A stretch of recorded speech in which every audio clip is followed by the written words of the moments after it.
Hello and welcome to Phyre's LEGO Reviews. Today we're going to be looking at the LEGO Collectible Minifigures Dungeons and Dragons series.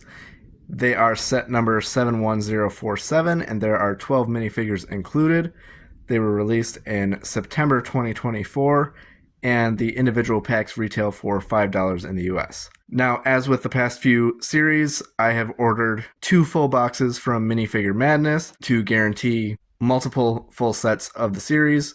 And I'm also going to be using the Brick Search app to identify the minifigures inside the boxes before I open them. So we're going to take a look at the packaging and then the individual figures and give you a review on them and then rank them in the end from my least favorite to favorite. So this is a box of 30, and looking at the packaging here, you can see the individual packs are lined nicely inside. There are 2 layers to it, and right in the front is a nice graphic with the full assortment of the minifigure series. We've got the LEGO Minifigures logo on the bottom with 12 to collect over on this side, and then the Dungeons and Dragons right in the center there. And then they're rated for ages 5 and up with the set number up there. Over on this side, we've got 2 of the minifigures from the series highlighted. So the previous few series have only highlighted a single figure on the side of the box. So this one being the first one that is highlighting 2 figures. And then you got the LEGO Minifigures and Dungeons and Dragons logos up there again. This back side of the box is blank and it is just plain black, but you do have the LEGO Minifigures and Dungeons and Dragons logo up there again. And then over on this side, you have 2 more minifigures highlighted with the logos on top there. So 4 minifigures total are enlarged and highlighted on the sides of the boxes compared to just 2 from some of the previous series. And then looking at an individual package here, you have 8 of the 12 minifigures displayed on the artwork there with the logos on top, 12 to collect up in the corner there, some neat graphics in the background there from Dungeons and Dragons, and then the backside is just a whole bunch of legal information. We're going to open these up and review each of them individually. Now, just to be totally transparent up front, I am not a huge Dungeons and Dragons fan. I do not know much about the source material, so I may get some things wrong or, just demonstrate a general lack of information as I review these. But I am a very big Lego Castle and Medieval fan, which obviously these figures will fit into that realm nicely. But I do apologize if I have any kind of information factually wrong or missing, because I'm not super familiar with the source material. Here's what the paper insert looks like for this series. So you've got your typical checklist with all 12 to collect there. The logo's up on the top here. It also highlights that several of the minifigures have alternate faces, featuring both male and female versions, so extra customization there. It looks like about half of the figures in the series have that. And then it just says 12 to collect in multiple different languages here on the bottom. And then flipping over to this side, you've got your kind of instructions for some of the staffs and accessories that some of the different minifigures have. With one of the minifigures highlighted up at the top here, the logos again, 12 to collect again, and then just some general information and legal stuff on the bottom here. The first minifigure is the Lady of Pain, and the first thing I want to highlight is the base plate with that kind of cobblestone design that is printed on. And then moving on to the minifigure itself, there is beautiful, excellent detail here on the dress piece and the torso, and a very interesting looking cape, as well as this headdress, which is done in the kind of rubbery material that LEGO uses. And then she's got this cube of some kind. I'm not sure exactly what that is meant to represent. Underneath, there's just a plain black minifigure head. And then you can see the printing extends to the back of the torso and the back of the dress piece. No printing on the arms or the side of the dress piece. There is this transparent brick on the bottom to make it look like she is floating, levitating, and also because that cape is extra long here, it gives extra room for that cape to flow down and not get bent or anything by any bricks or pieces that it is stuck on. And then there's also extra pieces to build another one of those cubes. Up next, we have Strahd von Zarovich, and I apologize if I am pronouncing that name incorrectly, but he is a vampire character. The minifigure head is done in a light bluish gray color. It looks really fantastic. The printing on this figure is phenomenal, even more so than what we saw on the Lady of Pain. There is excellent printing on the arms. The legs are dual molded, and fantastic printing there as well. He has a black rat, a clear goblet, and a long sword here. A nice black hairpiece that fits the character very well, and this cape here. He also has a dual-sided face, so this side with an open mouth showing those fangs and a big snarl there, and then the other side with his mouth closed, kind of an eyebrow raised there, and then you can see more printed detail on the back of the torso. Up next, we have the Halfling Druid, which is another fantastic character, perfect for a kind of woodland scene for your castle layout. He has excellent printing on the torso, dual molded short legs, no printing on the arms, but there is printing on the back, which we'll show you in a second. He has the staff built with a couple different colors of leaves and a flower, a really nice hood piece with antlers poking out of it that is dual molded, and that looks really nice.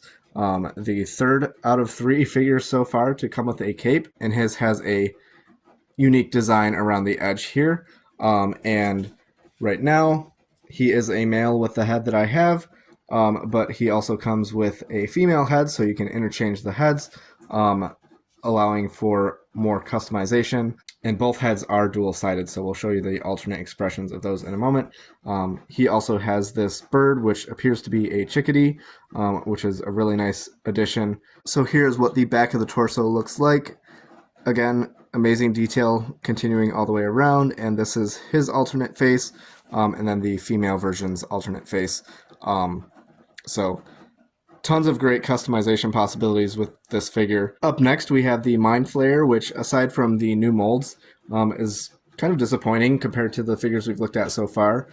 He does have some nice printing on the arms, and the torso, and the dress piece, and that extends to the back of the torso and the back of the dress piece.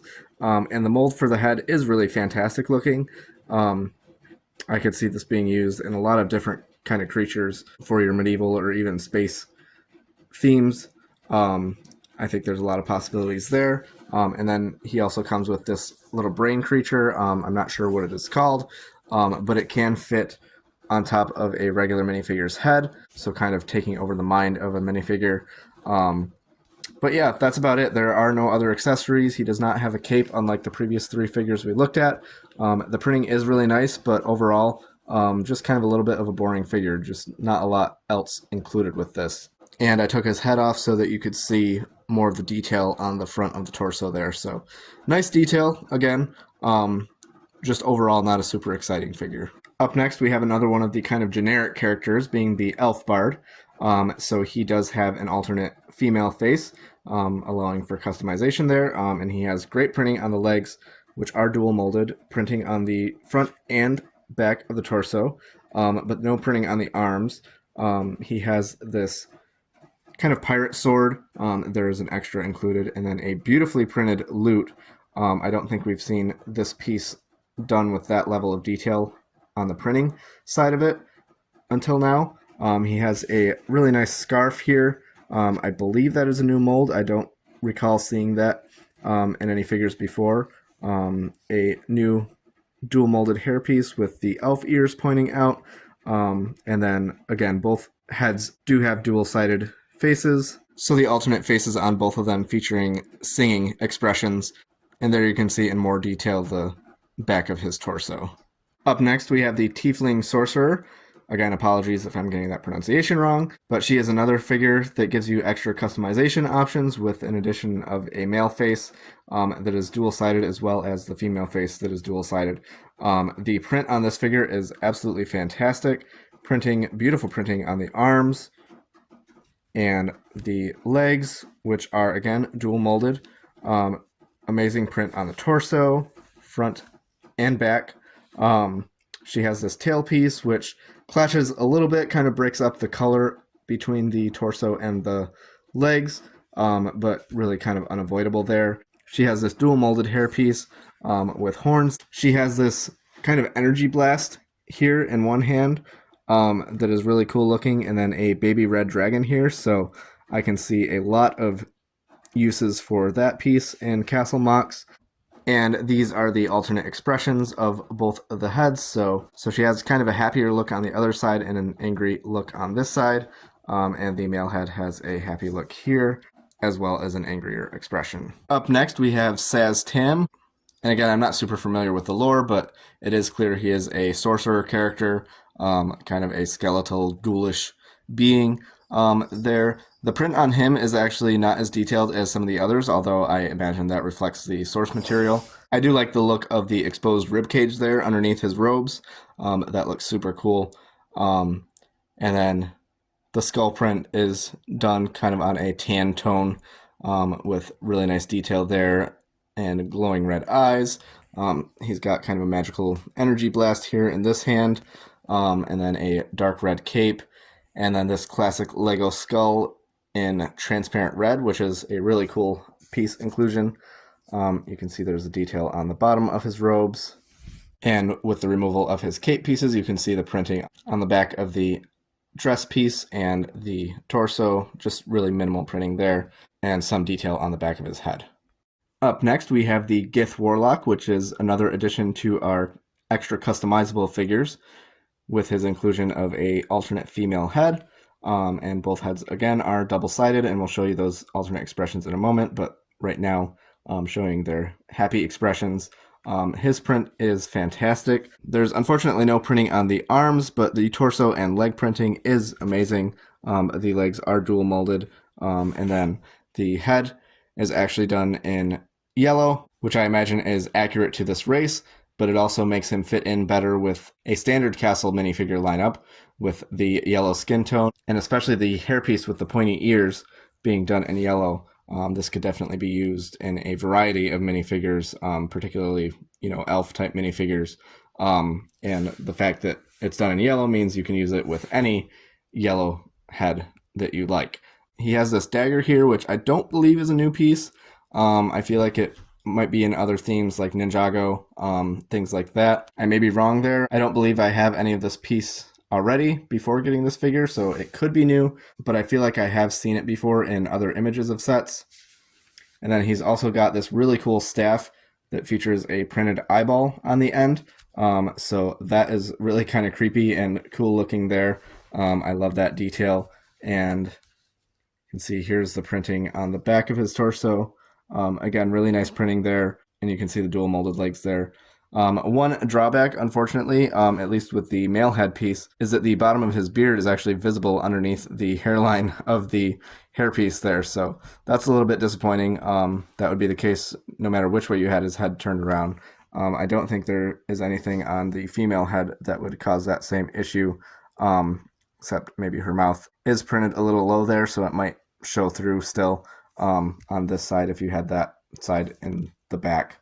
With the hairpiece removed, you can see the alternate expressions, obviously highlighting a more angry expression for both the male and female versions of the character. And I checked, and yes, you can just barely see the bottom of the female head's mouth there when the one expression is on the backside. So that's a bit unfortunate that 3 of the 4 possible expressions would actually show the other expression slightly underneath the hairpiece on the other side.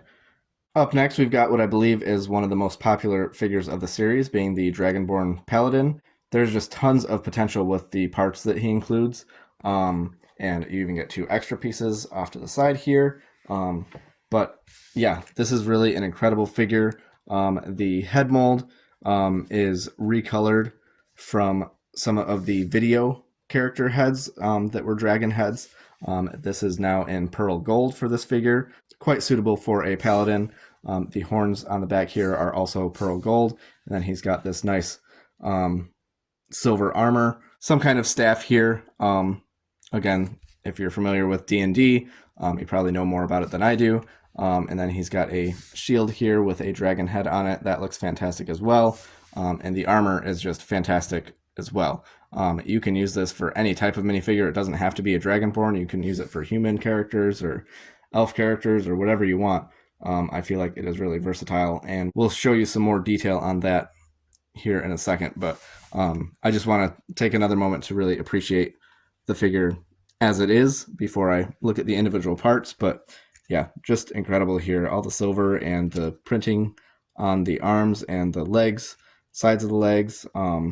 Just really fantastic there. So I've kind of broken him down into his components just to show you all the detail that is included with this figure. And there is an amazing print underneath the armor piece, which you often do not see. Usually with armored characters, the torso underneath is just a plain color. There's usually no printing or minimal printing on there. But no, this one has a full print. You can see a tunic there that extends to the leg printing, and it just looks really fantastic.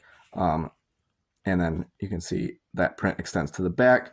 Now that the armor is removed, you can see in better detail the printing on his arms on both sides, as well as the printing on the sides of the legs and the front of the legs. Just really fantastic overall. And then here is a close-up on that armor piece. Unfortunately, there isn't printing on the back of the armor, but the mold itself, which I didn't mention, is brand new for this figure, is fantastic in its own right. I'd love to see this armor used in future minifigures with different colors, different designs and stuff. It is a really fantastic piece.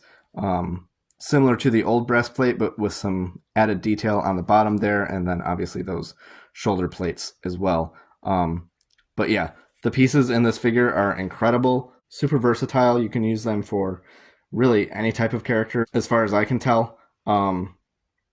There's nothing really that limits this to only being a Dragonborn character.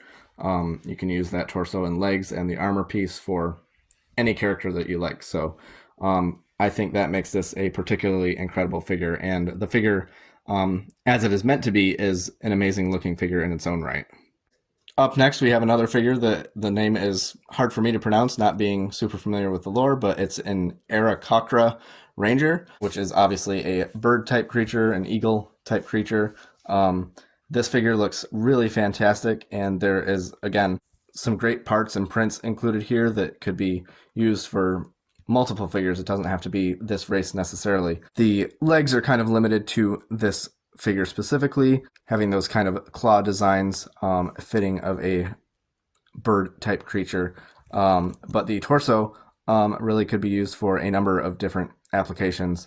And then the head obviously is a custom molded eagle head, which looks fantastic. But you could use this head on a number of different torsos and, you know, make up your own figures and characters with that. Probably my favorite piece of this set is the wing piece. I feel like that has a ton of different uses. You could make different types of creatures like angels and other winged beings, whatever you'd like. And the fact that it's done in white, I think makes it especially cool and versatile there. So a really cool piece there. And then he's also got this bow piece, which is a newer design. I believe it first appeared with Hawkeye and Kate Bishop in the Marvel Series 2 minifigures, but it is done in a different color than either of those two figures had. And then he also has this dog that I guess Rangers typically have a pet of some kind. And this looks to be a young dog or wolf pup, maybe, that he has at his side. So that is a cool piece inclusion as well. And overall, you know, this is a really nice looking figure. Up next, we have Tasha the Witch Queen, which is another named character, so I don't really know much about the backstory or lore, but I will comment on the figure itself. It looks pretty nice. A lot of gray and black on her, so that makes it a little less interesting to me, not as colorful as a lot of the other figures, although similar to Szass Tam. I imagine that is, you know, pretty accurate to the source material. She does have printing on her arms here with some belts there on both sides. No printing on the sides of the legs, but they are dual molded, and there's some great printing on the front there and great printing on the torso, both front and back. I'll show you the back in more detail in a moment. I know a lot of people have highlighted the fact that her hat and hair combination piece was reused from the Hocus Pocus set. So a lot of people, I guess, saying that she should have had a new mold for that piece and not just reused one that already existed. I'm not familiar with the source material, like I said, so I can't really comment too much on that, but wanted to make note of it. She has this book here. I imagine some kind of spell book. There is a printed tile on the inside with some writing there. Again, fans of Dungeons and Dragons probably know what references are present here, but me not being as familiar, I'm not sure. There is also this cauldron here with a kind of magenta colored flame. And I didn't realize that these flame pieces could be used in cauldrons like this to actually make it look like the flame is coming out of the cauldron. It kind of actually sticks in there. You stick it in sideways and it, kind of stays. You can only fit one at a time. I tried to put the extra one in there, but I ended up just putting it in her hand, kind of like she's using magic or whatever.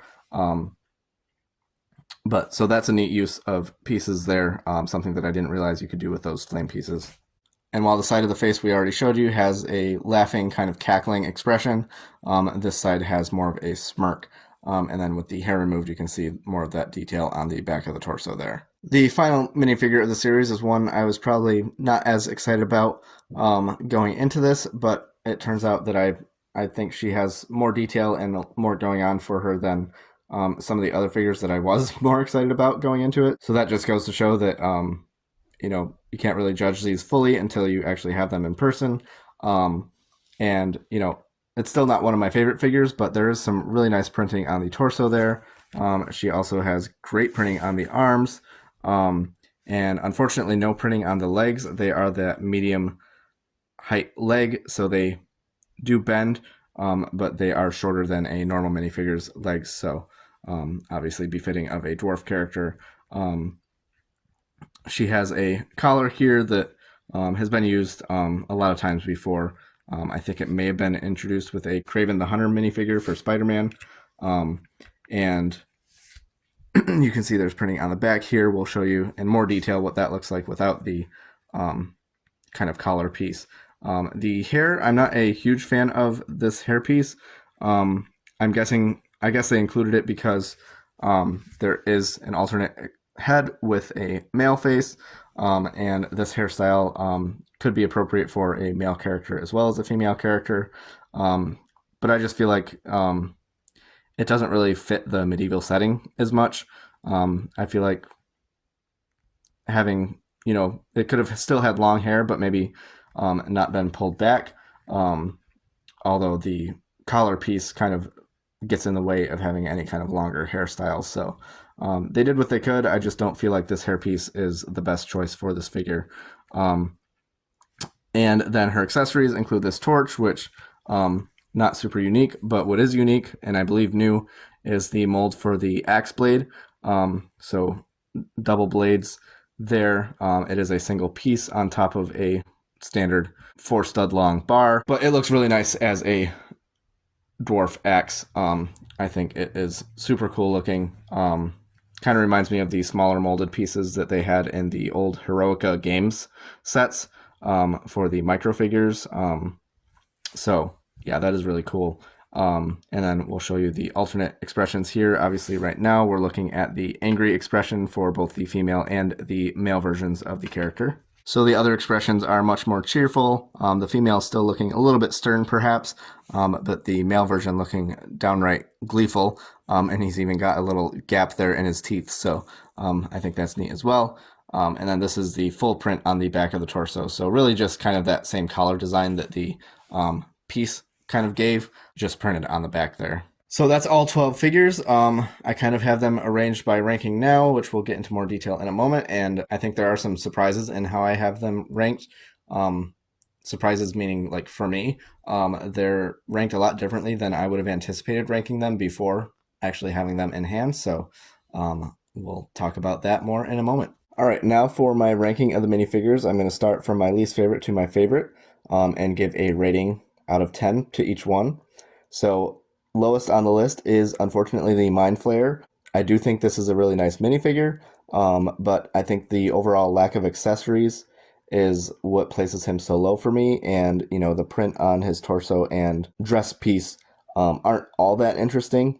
I do really like the mold for the head, as well as the little brain creature here. But as a whole, this figure just isn't all that special to me. But I do still give him a 6 out of 10. So not a terrible figure by any means, just, you know, compared to the other really amazing figures in the series, this one just stands out the least to me. Up next, I would have the Lady of Pain. This is a nice looking figure. I like some of the pieces, and the printing on her torso and dress piece are really nice. However, you know, due to, I guess, the character's anonymity in the source material, she just has a plain black minifigure head, so no real customization options there. And, you know, this figure doesn't really do anything other than represent what it's meant to represent. There's not really a lot of customization options, which a lot of the other figures in the series provide.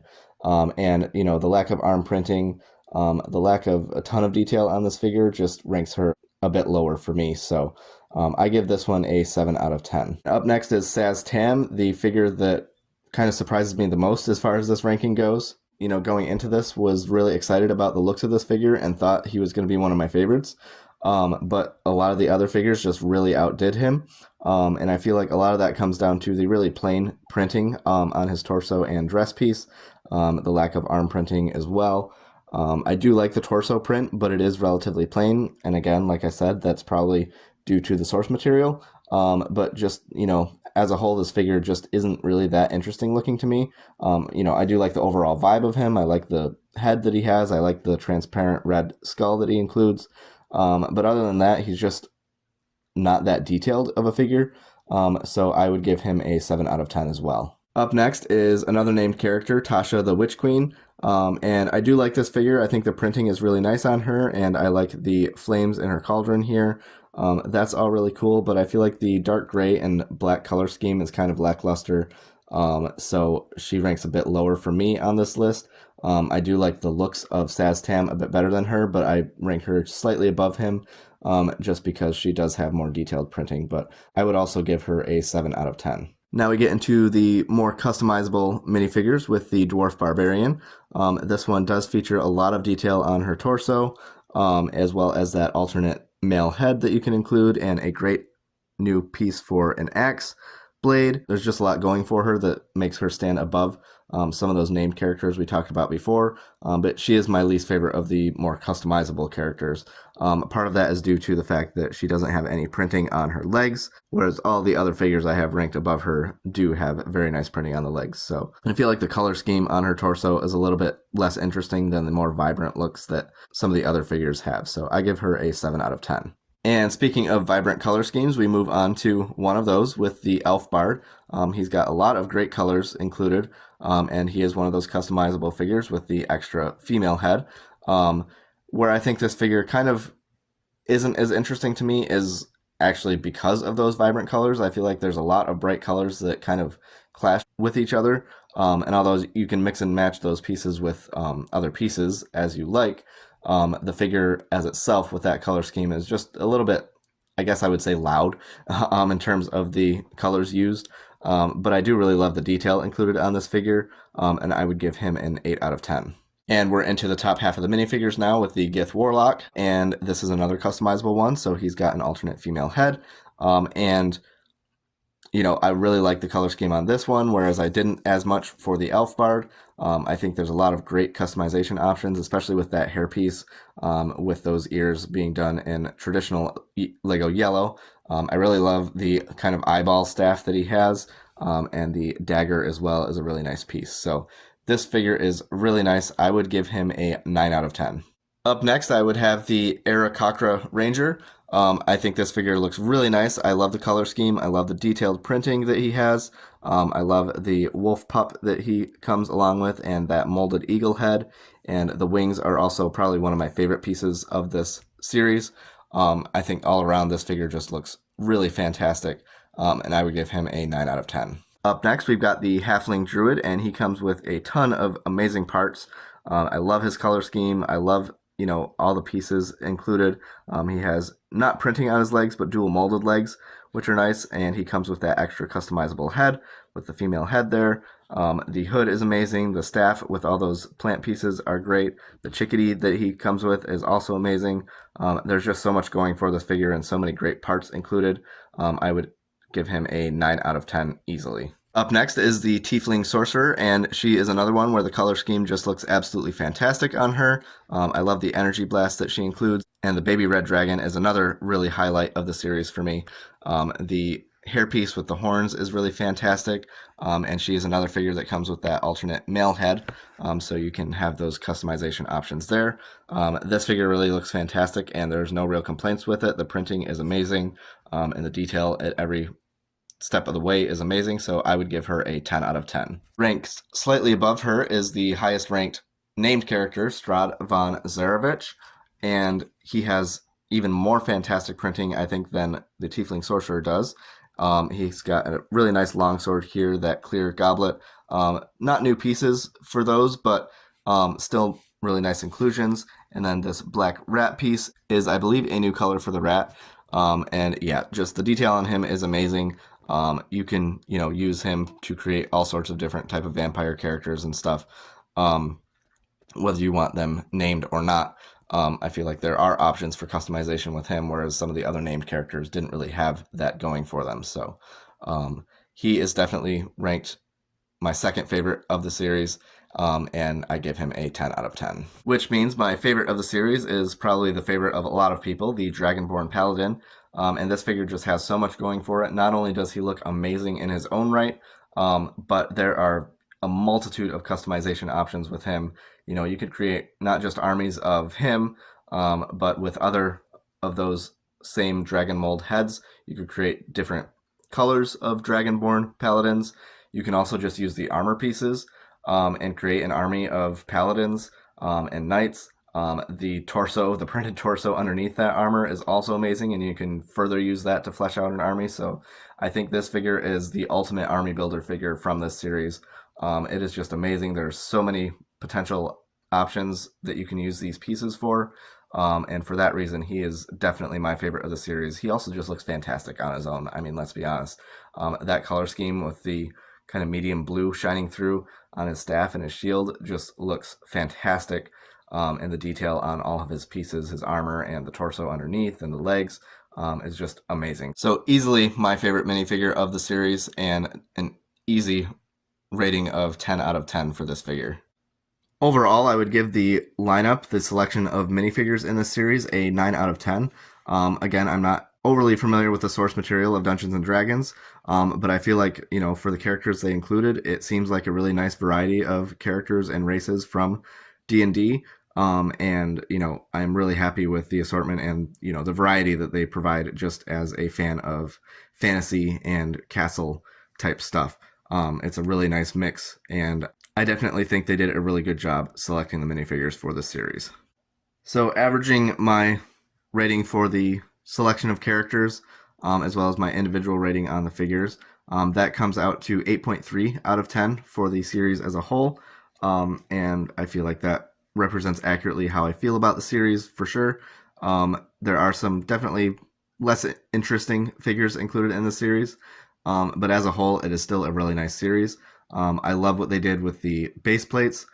First and foremost, that cobblestone pattern. There's a lot of mock potential just using those base plates. And then absolutely a ton of minifigure customization potential with those alternate heads included. You can mix and match races and character archetypes, and mix and match them with other minifigure parts from your castle collection. I think this is a wonderful series, especially if you're a fan of Dungeons and Dragons. I think this is a no-brainer. But even if you're a fan of castle and fantasy, I think this series is a must-have. Even if you're not overly familiar with D&D, there's so much potential with these figures for making your own stuff. And because of that, I feel like this is probably one of the most unique series that we've had, with all of that customization potential. I really can't commend LEGO enough for including all those alternate heads, so you can interchange the genders. Another thing I want to make note of is that I don't believe any of the figures have skin printed on any of the torsos, which is really nice, which means you can combine the torsos with traditional yellow Lego minifigure heads.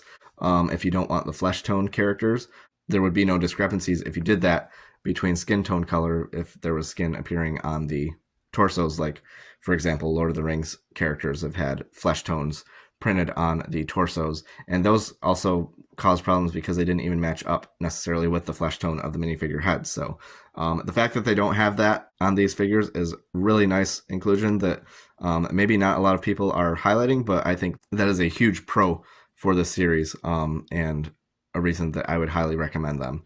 And then just, the looks of the figures as a whole just are fantastic. Obviously, as a Castle fan, I would really love to see LEGO make an all classic Castle LEGO minifigures like they did with the Space series earlier this year. Hopefully, maybe they have that on the radar in the next few years. But until that time, this series is definitely going to tide me over. There's a lot of really cool things going on with the series, amazing figures and amazing parts included with the figures.